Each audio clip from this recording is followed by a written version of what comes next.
Have you ever encountered a hurdle with launching or growing your business? Listen, there are two things that run a business, the back end and your soft skills.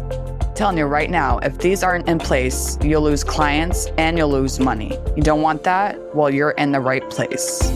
Hey, I'm Dana. Hey, I'm Sarah. We're your hosts of the Entrepreneur Encounter, and we're going to give you a behind-the-scenes glance into our businesses, give you genuine feedback, tips and tricks, plus occasionally bring on guests that care about supporting you to grow your business organically and nurturing authentic relationships. Are you ready?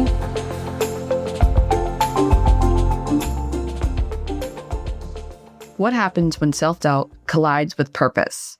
In this heartfelt conversation, we get real about the often unspoken truths of entrepreneurship, from tackling imposter syndrome to embracing the discomfort of growth.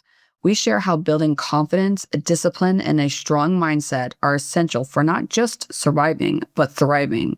Whether you're working from home, struggling with consistency, or learning to navigate failure, this episode reminds you that you're not alone and that your personal growth can inspire something greater than yourself. We're diving into the role of soft skills and resilience in entrepreneurship, emphasizing that confidence is built through action and that failure is a necessary part of growth. We discuss how self-development, discipline, and community support can transform not just your business, but your life. This episode is a powerful reminder that entrepreneurship is a journey of continuous learning, and the more we grow, the more we empower others. If this conversation sparks your desire to strengthen your own soft skills, we invite you to check out our Soft Skills Studio, a space where purpose-driven entrepreneurs like you gain practical tools to lead confidently and communicate effectively.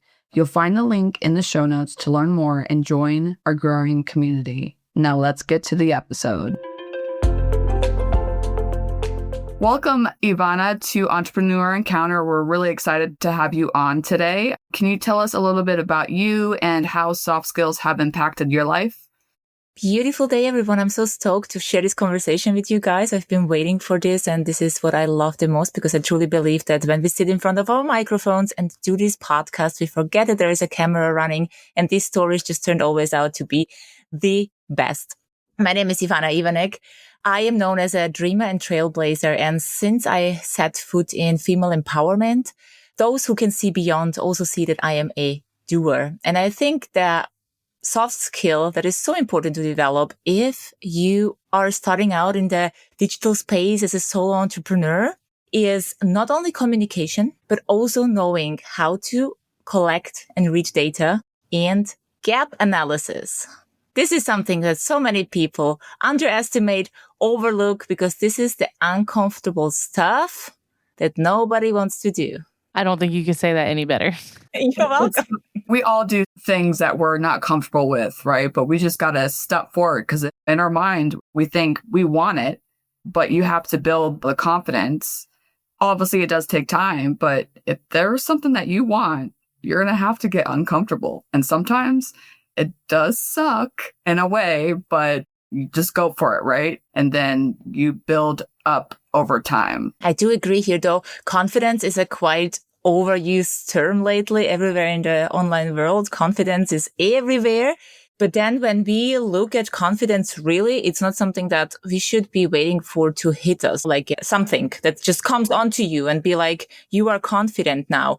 I believe that so many know what they want to do, how they want to do it. There are so many big visions out there that sometimes when I have conversations all over the globe with people, no matter if it's privately or professionally, I'm sometimes amazed like what people can make up in their minds. It's like you deserve A+ in envisioning your future life. But then nobody wants to look like a beginner. And if we now take a starting point and say like, I do have this incredibly cool vision. And I do want to build that incredibly cool business, and it's intentional, it's full of purpose, and there is a fire within that people feel that is undeniable yours.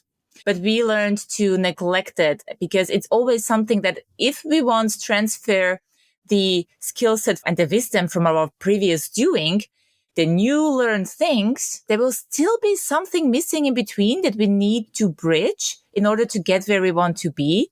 And the first thing that I always hear people say, yeah, but what are they going to think of me? I'm like, who? Who cares? Can you explain?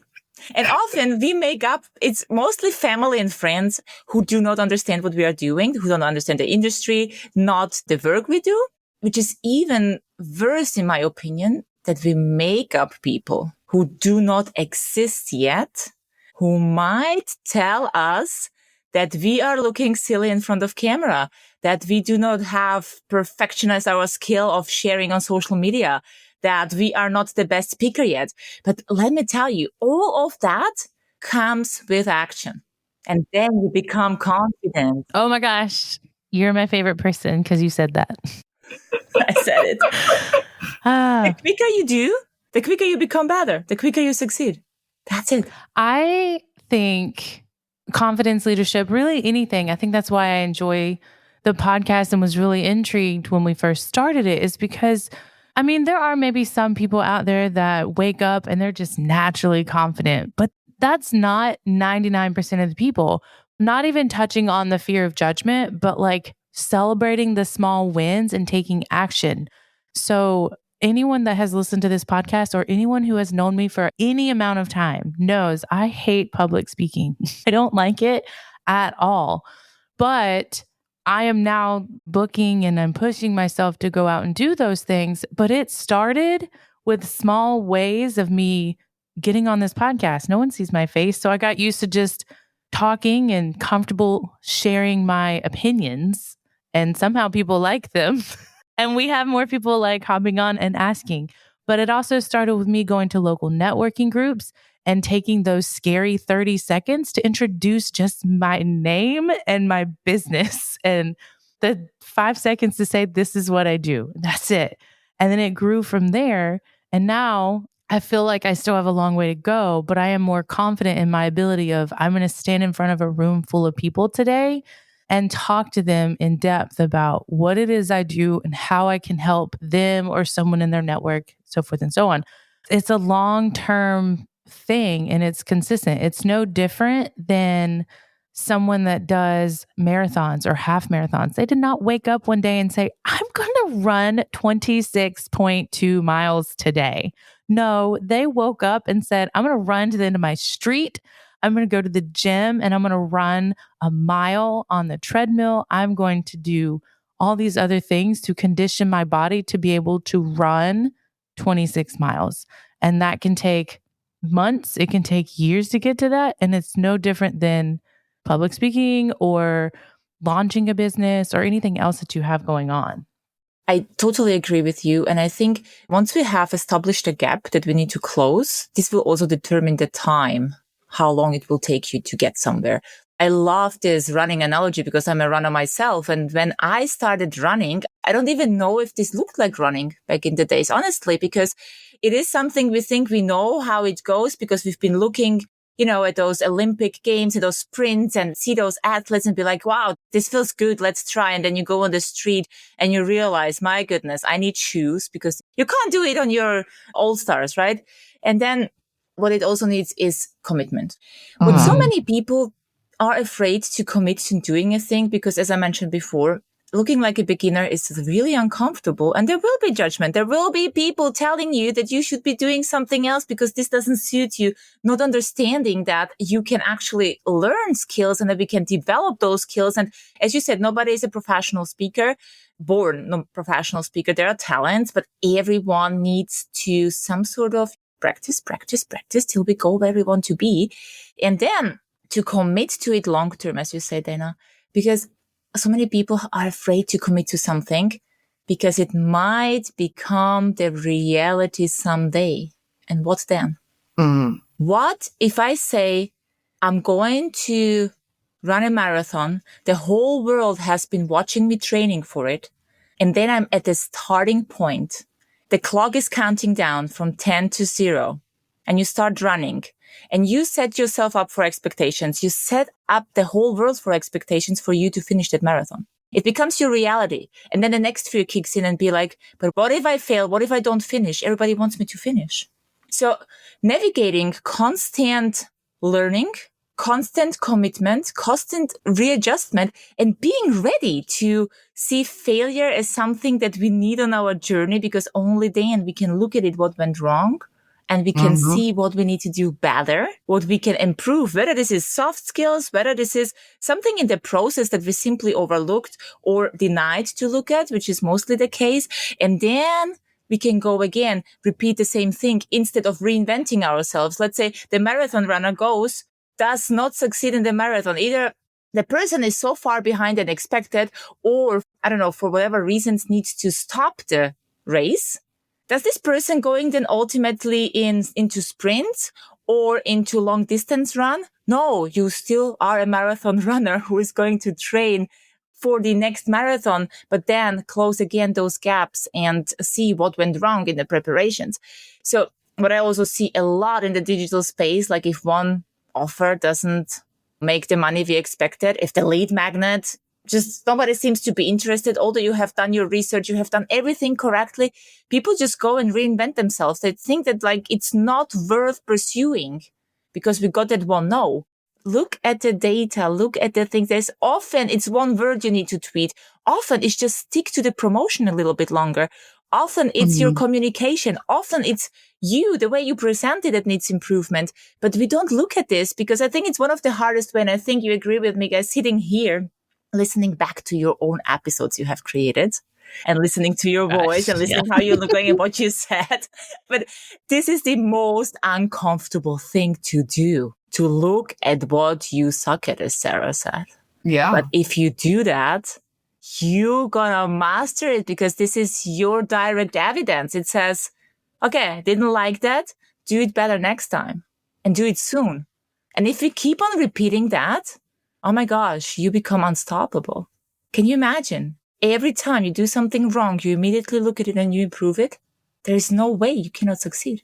Yeah, you got to accept that failure that you may think that you had, accept it. And like you were saying, like, see what's missing. What made you think you failed? Like, why didn't you win the race? Why didn't you get that client?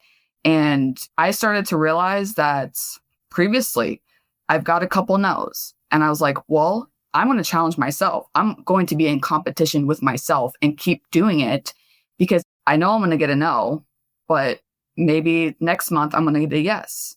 So why stop?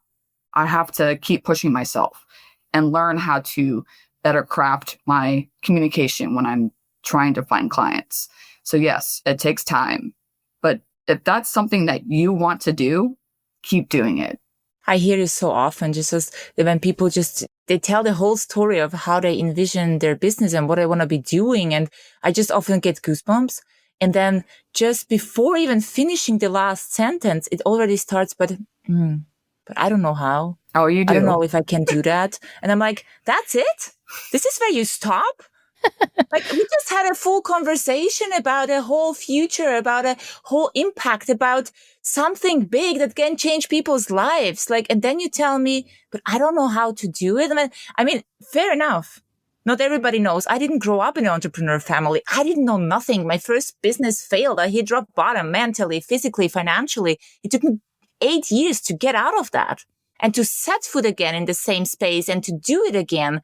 And it cost me more money than I had because I needed mentors and psychologists because I was a little piece with no confidence, hiding in a corner, thought that the whole world is going to laugh at me because I failed. I had no guidance. I had nobody to believe in me. And until today, my family doesn't really know what I'm doing. And no matter how much I explain, it's just they cannot grasp it. It's too big. She lives on an island. She's traveling the world. She speaks in different cities. She goes to the US, which is for Europe super big, right? She travels to the US for speaking. Wow. That's something nobody really knows what I'm doing. Nobody knows the work behind it. But what you said is like challenge oneself to do it over and over again. You need that starting point. And this is by accepting who you are right now, right here. Everything that you miss and everything that you have is your starting point. You can't change that in that moment. We can't pretend to be somebody else. And we shouldn't, because then we bypass the most important learnings ever. And we will need to catch up on the other end. And this is even more uncomfortable than starting to learn something new. And getting those no's, because you said now 3 times in a row no. And often people say, I'm so afraid to get that no, to be rejected. And I don't believe we are afraid to hear a no. I just said it 3 times. Sarah, you said it before 3 times. Nobody fell off a chair, I hope. So there is the word no. It's just a word, just as another word, and we give the meaning to it. And the meaning we give to it is often, I'm not good enough. They don't like me. Maybe I've done something wrong. Maybe that's at all not for me because you got 3 no's in a row. But what inspired me so much is the story of Melanie Perkins. You might not know her name, co-founder of Canva. Everybody got stuck for hours in Canva. I think we know Canva. She has pitched her idea 100 times to investors and got rejected 100 times. Now, everybody who knows how much work goes into an investor pitch for a startup, just imagining it getting a no, all those hours wasted because the next pitch you create, first of all, needs to be better, needs to be different because you're pitching a different investor. You can just go and repeat the same thing 100 times, but you need to improve, you need to learn, you need to adjust. And doing that 100 times, and then 101 lands. This is such a big investment. And if Melanie would have believed that a no is her destiny, then she wouldn't have done what she has done today, and she's making billions with her company right now. So that no is just a single word. I know it stinks. It does stink. And even if you are already in that mindset that the next one is going to be a yes, it stinks at first. But what I do, I take it, I breathe in, I breathe out, I go for a walk, and I shake it off whatever way. I do not stay in this feeling of doubt and discomfort. Because if you look for evidence that you suck, you will find evidence that you suck. Absolutely. It's so easy. I just try to get out of this as soon as possible and get another win somewhere else. Because the no alone has no meaning. Hey there, listeners. Ever feel like you're struggling to connect with customers or lead your team effectively? That's where soft skills come in. Entrepreneur Encounter isn't just another podcast. We're a community dedicated to helping early stage entrepreneurs like you master the soft skills that make or break a business. Technical skills are important, but without communication, collaboration, and confidence, your business might never get off the ground to the next level. In our membership, Dana and I share actionable insights and tips to help you nurture the soft skills you need to thrive. Give you access to bonus content, workshops, and a network of like-minded entrepreneurs who are all on the same journey. We'll teach you how to boost your confidence, become a leader who inspires and motivates your team, navigate conflict like a pro, to resolve disagreements without drama and build stronger relationships, communicate clearly and concisely, get your message across, build trust, and close the deal. If you're ready to take your business to the next level, join the circle by clicking the link in the show notes.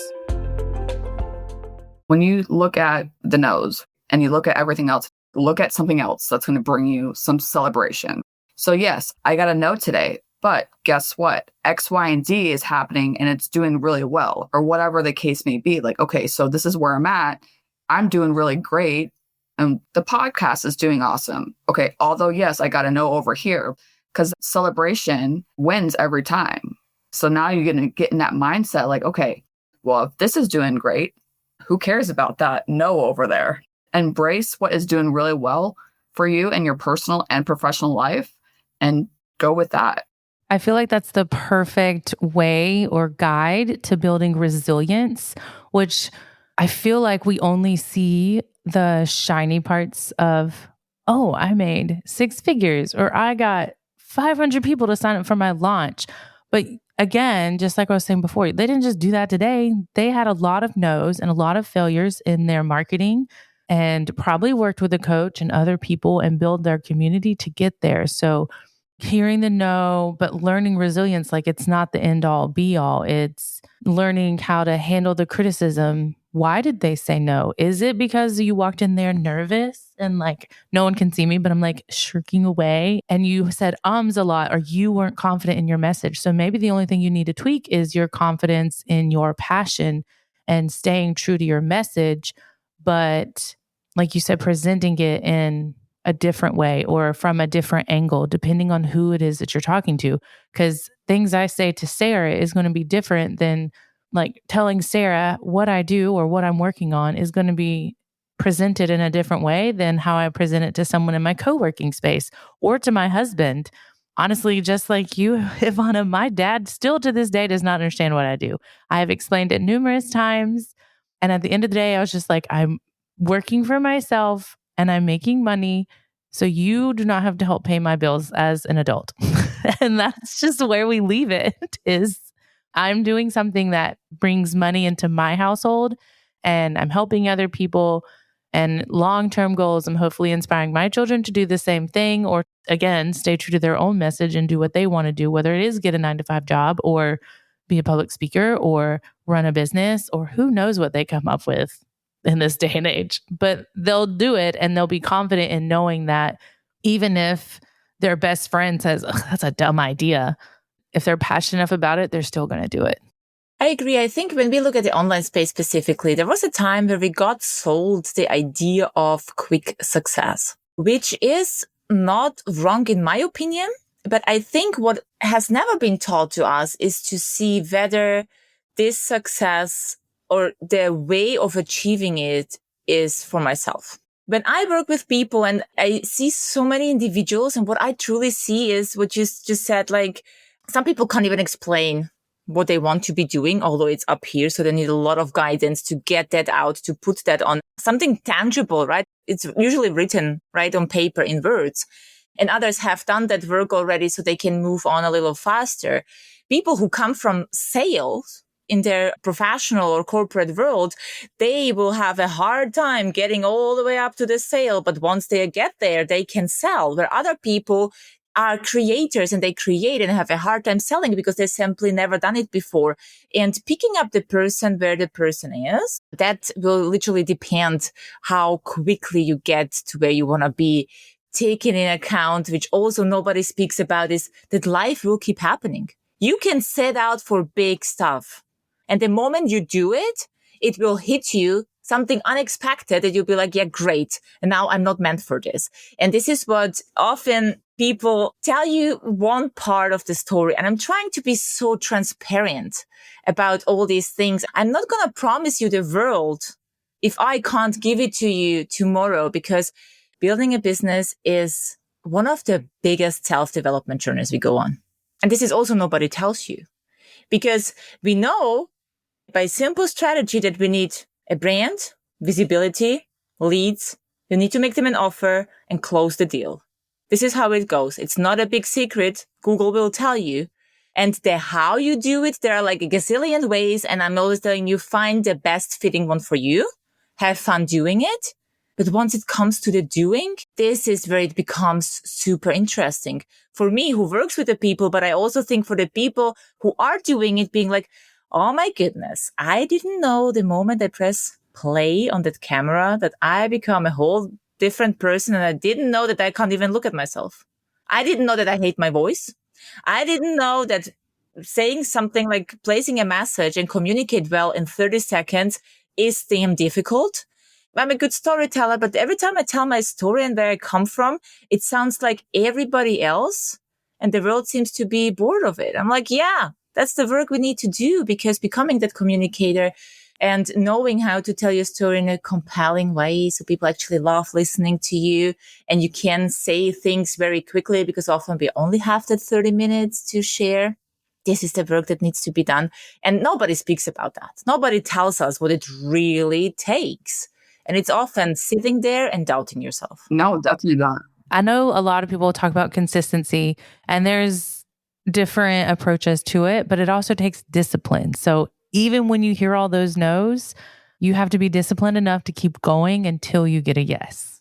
That is the hard part. That's the unsexy part. That's the ugly part.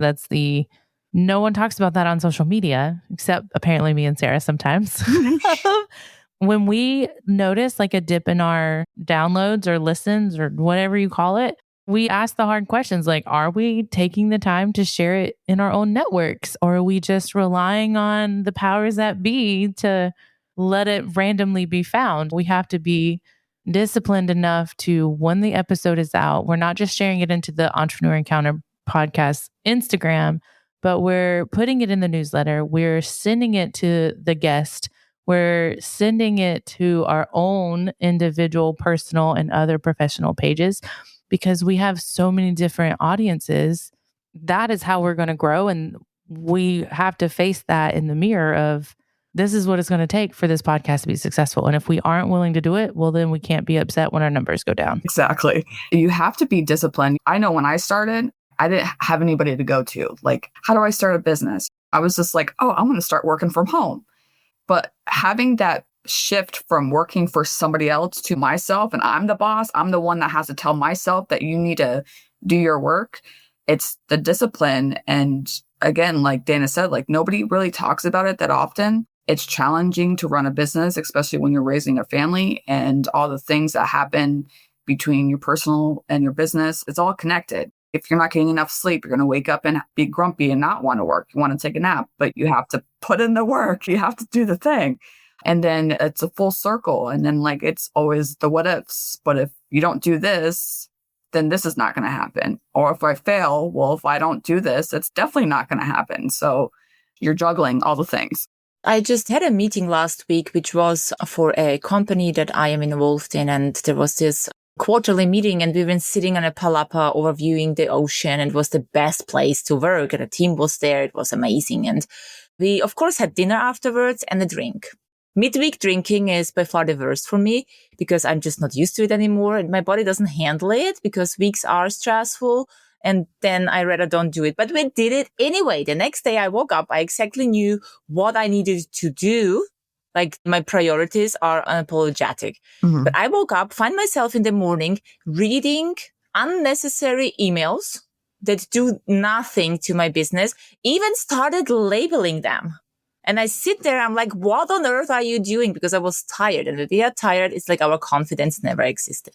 And catching myself doing that, I literally asked myself like, okay, Han, you've been going out midweek for many years in the past, but you showed up at 7:30 in the morning delivering.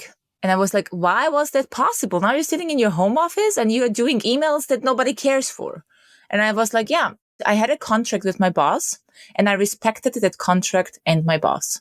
So no matter how I felt, I showed up at 7:30 and did the work I was asked for. And then it hit me. I was like, oh, how much do you respect yourself, your future, and your dreams? Get on to work. Take that ibuprofen. You know you shouldn't have been drinking and go do it. No one's going to do it for you. Yeah. Like, how much do you respect yourself? And this was a learning that, like, I need to record a podcast episode about it because it was just a huge aha moment for myself. And this is how it goes. You need to be disciplined and life will keep happening. And just because you said, Sarah, like I wanted to work from home, it's not as cozy. It's not as dreamy. It's not rainbow and roses all the time because it's also home and everything is just connected.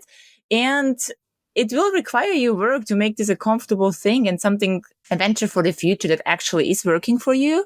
But it needs that discipline indeed. What else is not mentioned a lot too? It's not all rainbows and butterflies because a lot of the times on the online space, on social media and all these things, that's what is thrown at you. Like a lot of businesses want to like show how much they're making or they show the highlights of everything. But a lot of people do maybe mention like imposter syndrome or whatever that term is. You're doubting yourself because there are a lot of doubts. And then once you get into that self-doubt, it spirals down. Then you're like, okay, I'm not good enough. And all the things that come with that. But you are good enough. You are doing something amazing. You're making an impact. You are creating something. You are helping other people.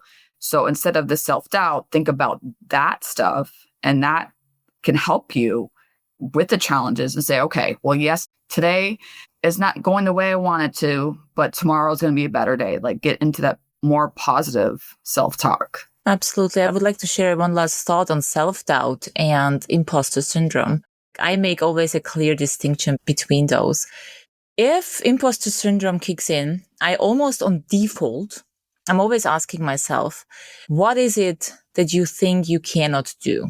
Is it something about the content and the subject itself? Let's say, let's give it an example, a masterclass. And before the masterclass, I just feel sick and feel like canceling. Like, You will never do that.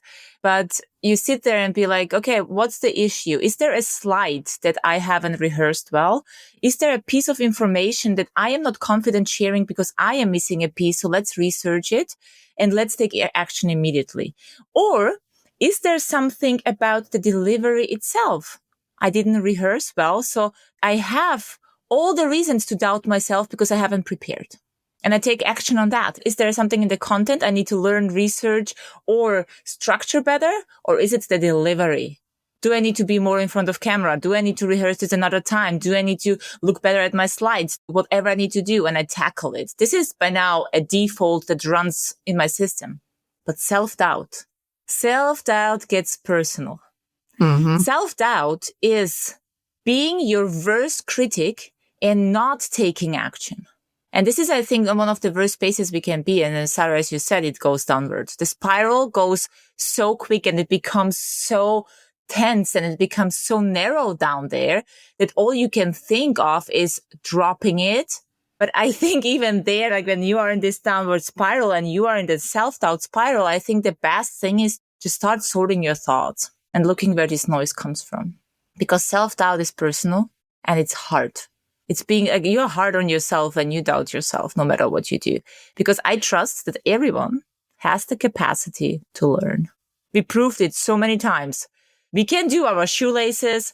We can walk. We know how to unscrew and close a bottle. We know how to cook one way or the other. It doesn't need to be good, but we can sustain oneself, right? We learn to wash, to clean, to communicate, to do all the things. We went to university. We did diplomas. We did stuff. So believe me, you can learn how to get yourself out of the self-doubt spiral. Everything's a skill learned. Yeah, for sure.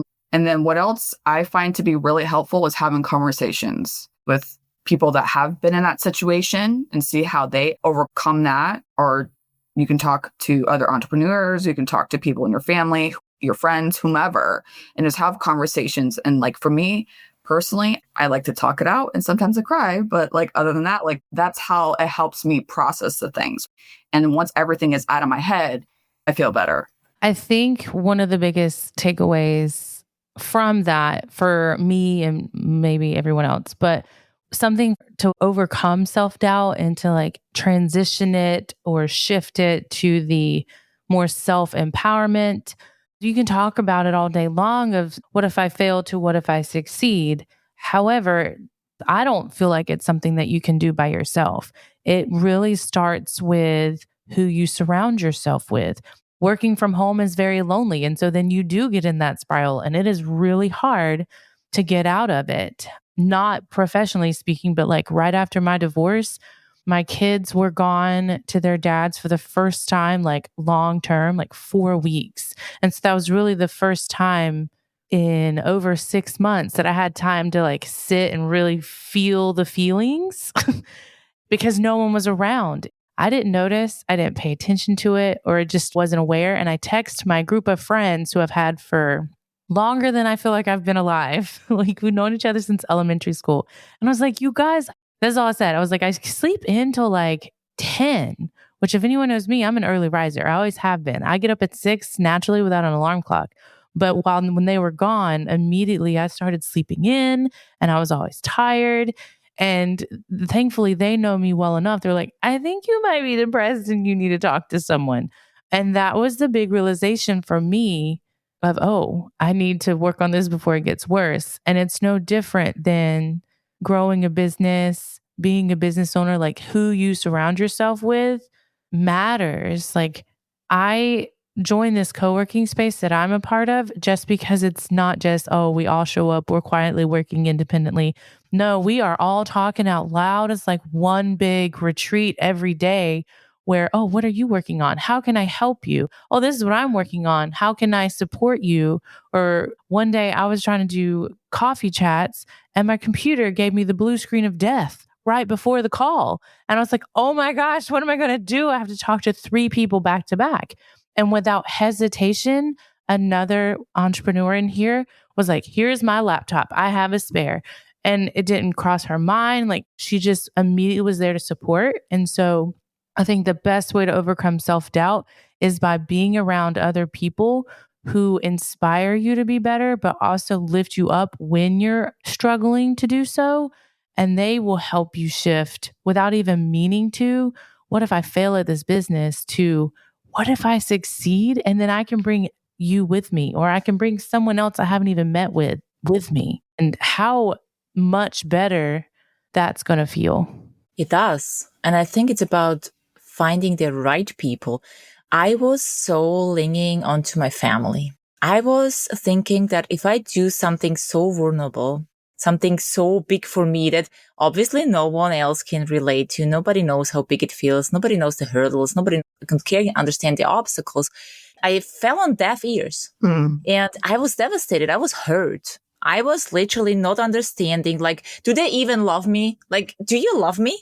Right? Like, you tell me I should go back to corporate because I have failed already. Like, can't you see that my big dream shattered? Like, can't you support me? I had so high expectations, but I also needed to learn that I'm talking to a mother who is worried about her daughter, that doesn't want her daughter to be hurt, doesn't want her daughter to fail, because obviously this is the love, the way she can express it, and not understanding the digital space. It's something that I cannot put upon her. The same with everybody else who cannot understand it. I quickly learned not to direct my energy towards those people. Not because I don't care for them. It's just you're having different conversations. If somebody asks me, how is Instagram going? Where I'm like, what do you mean? Like, Instagram is not going anywhere? Like, probably they want to hear that I'm doing well, like that I'm making money, that I'm not hungry, and it's just fine. So I say, Instagram is going well, but let me know, how was your day? I direct it elsewhere. And even if it's not going well, I do not share with my family, because my mom, if I would tell her that a launch failed, she thinks my whole life is failing, including my relationship, and my fridge is empty. This is her sense of thinking. And in order to be the leader I want to be, I protect her from that pain. And it's not lying. It's just a higher level of protecting someone else who can't understand and preserving my energy. Then there is the type B of people. This was type A. Type B of people who are those who Dana mentioned, the people who lift you up, the people who understand. We need to find that tribe, that community, that place, however you want to call them, and not be shy and think you are a burden to them. If I call you up the third time this week because I just freaking can't handle it, these people will be there for you. They will uplift you and they will not laugh at you no matter what, because we are in the same boat and we know how to sail it, and doing it together is just so much easier. And usually I stopped here. So it's the people who understand and the people who don't understand. But there is a type C of persons that I have uncovered over the last decade. The people who don't say anything, but are quietly watching you.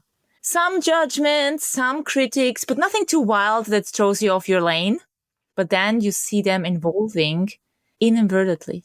Like the work I have done so far by leaving my country, living in countries with low economy, which usually every island is, and finding a way to generate income. Like everybody was telling me, like, what she's going to do there? She's going to work in a local supermarket. Like, how can you downgrade yourself like this? Blah, blah, blah, right? It's the only option. By traveling the world, I see my family going in directions that everything what was not for us, they are doing it now. Traveling is suddenly for us. My entire youth, I've been hearing traveling is for the rich. That's not for us. We've never been on vacation abroad in the summers. There was no money for it. But now my mom tells me that she wants to visit me where I'm going to speak the next so we can spend a weekend. I'm like, hold on. You? I thought that's not for you. She's now building her own house on the ground of her mother after my grandmother passed. I thought owning a house is not for us. And then my niece, she's now 10 years old, and she goes and says, like, I want to become famous and rich on YouTube because I want to save all the street cats on this planet Earth. My mother told to me back in the days, go to your room and study for school. And now nobody's questioning this girl anymore because they say, like, you know what? You got to be 16 first before you have your own YouTube account, but then go and ask your auntie. And this is the impact we can have on people. Simply showing up and doing what we are meant for. And don't expect a thank you. They will never see it because they never ask for your help, but you are paving the path forward for future generations. And we even have the ability to heal silenced generations. This is, I think, one of my biggest successes that I have ever celebrated, that I am changing lives by simply stepping into my full potential. And that is huge. That's what I want. And I know it's going to happen. It's already happening. You just don't know because these people don't show up on your doorstep. But thank you, Sarah. I was watching your reel and actually it made me think and I did change it. No, because they don't ask for your help. They just see, they observe. It's something subconscious that's happening and suddenly it's possible for them because you showed that it's possible for you. And people relate. People relate to our stories. People relate to everything that we are doing or trying to relate. And then unconsciously, they go with you and they'd be like, yeah, done it. I'm like, cool, proud of you. That's it. I love that. That's probably like the best place to end is what you said, just you're changing lives because you're not hiding behind anything, essentially. And even if it's hiding behind yourself, but you are staying true to your passions and your message, and it's doing amazing things, even if you don't realize it. I think that's perfect. Ivana, I'm really glad that you were on our show today. Definitely great insights and all the great things that you bring to the table. For those listening, where can they connect with you and find you on the online space? Yes, I am very active on social media. I'm an Instagram girl. My DMs are open for any questions, any conversations, like hook me up, really. I'll be answering everything you need to know. I'm having a smaller, but a very juicy community, a very tender place to share anything with me. I have a podcast called Online Business by Design, where I have guest conversations that will help you build your business, many experts, but also solo episodes that take us through those mindset shifts and some marketing tips. If you want to contact me just directly and get into my email box, I'm on there every day is Ivana at fabulous-foundation.com. Thank you so much. All of the information is going to be in our show notes. Thank you for having me. This was fabulous. Yes. Yes. Until next time. Bye. Bye.